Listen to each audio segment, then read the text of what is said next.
Shalom saudaraku yang dikasihi Tuhan Yesus Kristus.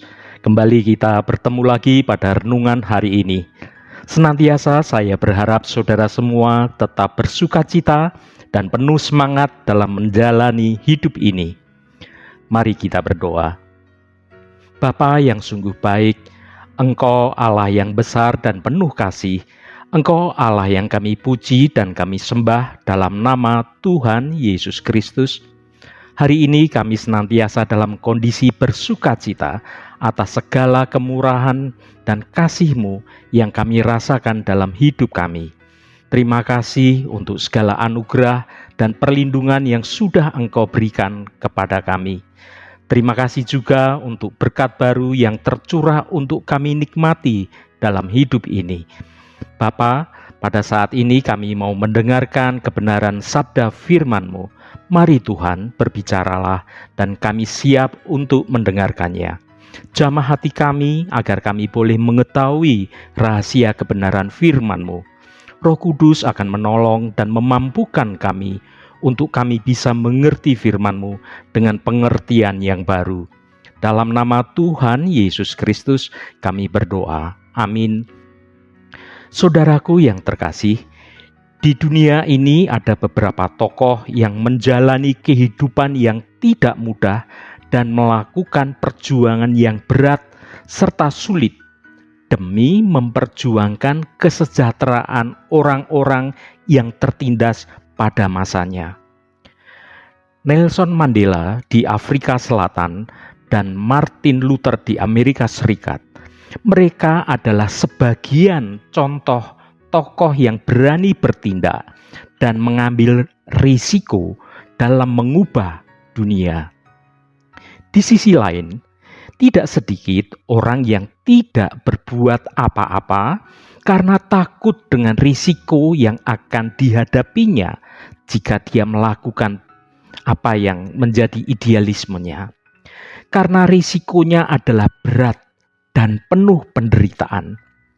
Banyak orang yang akhirnya merasa pesimis dan masa bodoh, dan akhirnya diam saja dan tidak melakukan apa-apa. Di Alkitab ada seorang tokoh yang bernama Esther. Dia berani mengambil risiko yang berat, yaitu bisa kehilangan nyawanya. Esther berani mengambil risiko ini demi menyelamatkan bangsanya. Mari kita baca firman Tuhan pada Esther pasal 4 ayat yang ke-16. Pergilah, kumpulkanlah semua orang Yahudi yang terdapat di Susan dan berpuasalah untuk aku. Janganlah makan dan janganlah minum 3 hari lamanya, baik waktu malam, baik waktu siang. Aku serta dayang-dayangku pun akan berpuasa demikian. Dan kemudian aku akan masuk menghadap raja. Sungguh pun berlawanan dengan undang-undang. Kalau terpaksa aku mati, biarlah aku mati. Saudaraku, Esther menghadapi situasi yang pelik dan waktunya sangat genting. Esther bisa dijatuhi hukuman mati karena langsung menghadap raja tanpa dipanggil. Ini adalah inisiatif pribadi. Biasanya orang bisa menghadap raja karena raja yang memanggil, raja yang membutuhkan.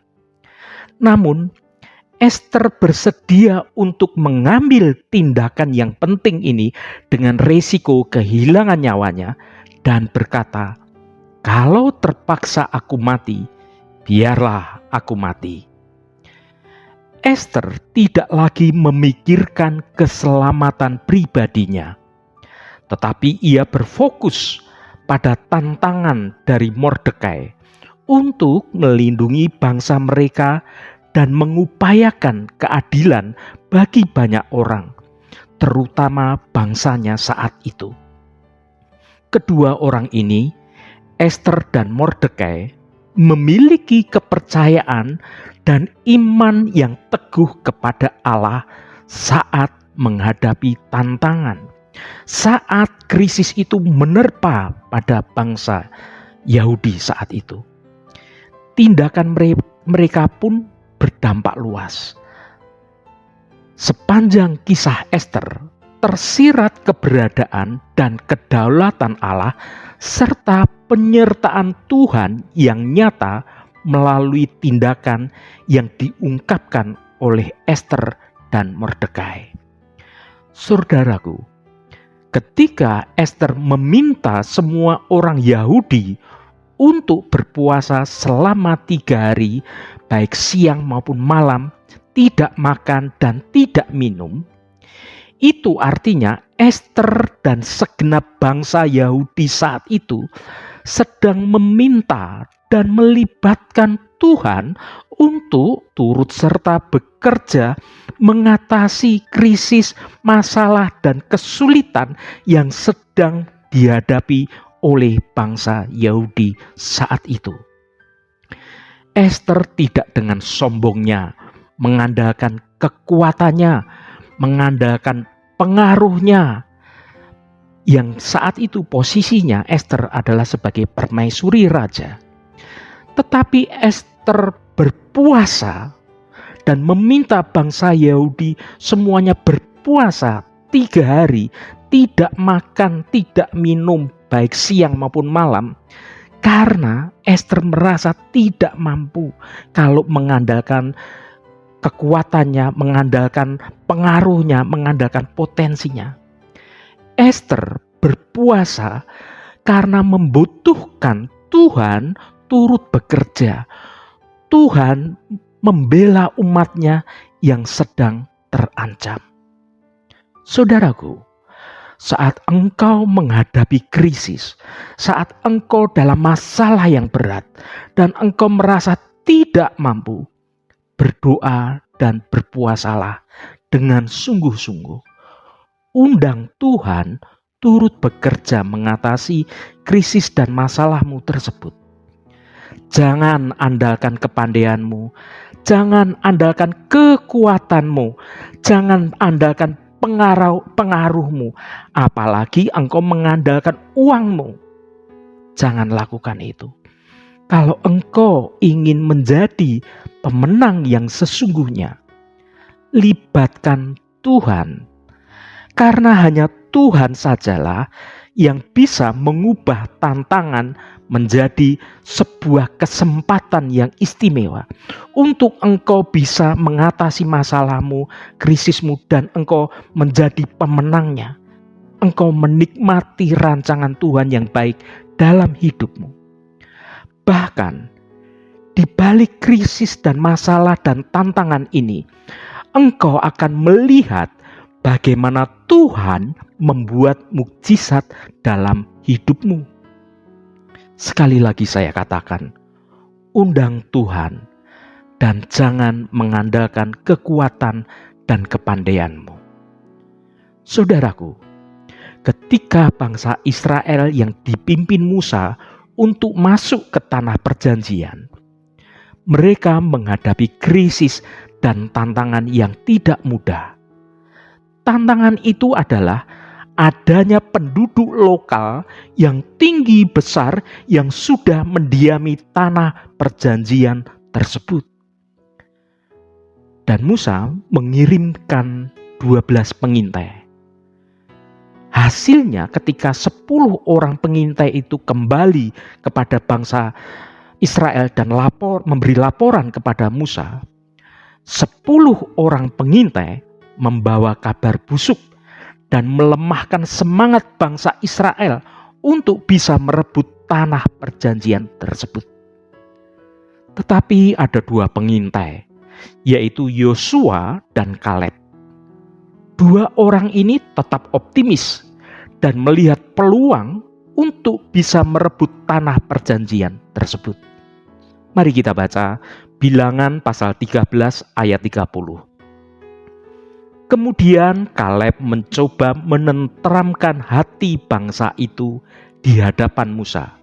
Katanya, "Tidak, kita akan maju dan menduduki negeri itu, sebab kita pasti akan mengalahkannya. Yang menjadi pertanyaan adalah, mengapa Yosua dan Kaleb memiliki pendapat yang berbeda dengan 10 orang lainnya? Padahal mereka 12 orang ini mengunjungi daerah yang sama, melihat masalah yang sama. Mereka sama-sama melihat kesuburan tanah itu. Mereka sama-sama melihat bagaimana penduduk yang sudah menempati tanah itu orang-orangnya tinggi dan besar-besar. Jawabannya karena 10 orang ini tidak melibatkan Tuhan. Padahal mereka telah melihat bagaimana Tuhan membuat banyak mukjizat bagi bangsa Israel. Saat ketika mereka masih di dalam Mesir, tanah Mesir, mereka melihat bagaimana Tuhan menurunkan 10 tulah pada bangsa Israel, pada bangsa Mesir, sehingga bangsa Israel dapat keluar dari tanah Mesir. Di padang gurun mereka melihat bagaimana Tuhan menyertai, memberi makan kepada mereka, menaungi mereka saat mereka kepanasan, memberi tiang api saat mereka malam-malam kedinginan, dan banyak mukjizat yang Tuhan sudah lakukan. Tetapi 10 orang itu melupakan betapa hebatnya Tuhan itu sudah berbuat pada bangsa Israel. Sehingga mereka dengan pesimis mengatakan, penduduk negeri itu besar-besar, tinggi besar, kita seperti belalang akan diinjak-injak. Tetapi Kaleb dan Yosua melihat bagaimana Tuhan yang besar, Tuhan yang dahsyat itu sudah menuntun bangsa Israel sampai saat itu. Dan dengan gagah beraninya mereka berkata, tidak, kita akan maju dan menduduki negeri itu, sebab kita pasti akan mengalahkannya. Mengapa Yosua dan Kaleb berani berkata begitu? Karena Yosua dan Kaleb yakin betul Tuhan ada pada mereka. Yosua dan Kaleb percaya bahwa Tuhan akan menolong bangsa Israel. Saudaraku, jika engkau beserta Tuhan dan engkau menjalani hidup dalam perkenanan Tuhan, jangan takut saat krisis dan tantangan menerpa hidupmu. Karena ada Tuhan yang akan menuntun langkah hidupmu. Ketika Anda menghadapi kesulitan dalam hidup, tantangan dan serangan, tidak ada yang lebih menghibur daripada rasa kehadiran Tuhan. Karena mengetahui bahwa Dia Tuhan bersama Anda. Wajahnya tersenyum pada Anda. Wajah tersenyum dengan pribadi yang siap menolongmu. Kesulitan apapun yang Anda hadapi dalam hidup saudara, Allah dapat mengubah tantangan menjadi peluang. Sebagai penutup, mari kita baca Mazmur 80 ayat yang ketiga. Ya Allah, pulihkanlah kami, buatlah wajah-Mu bersinar, maka kami akan selamat. Haleluya. Amin. Mari kita tutup renungan ini dengan berdoa. Allah Bapa yang kami sembah dalam nama Tuhan Yesus Kristus, terima kasih atas kebenaran firman-Mu yang sudah kami dengar pada hari ini. Bapa, sekarang kami mengerti akan perlunya penyertaan Engkau dalam hidup kami. Jika Engkau beserta kami tidak takut berjalan dalam krisis. Karena Engkau yang memberi kekuatan dan kemampuan untuk kami terus berjalan melangkah ke depan. Engkaulah Tuhan yang mampu mengubah krisis dan masalah menjadi peluang untuk kami dapat hidup sebagai pribadi yang berkemenangan. Bapa yang baik, kami bersyukur Engkau Allah yang setia.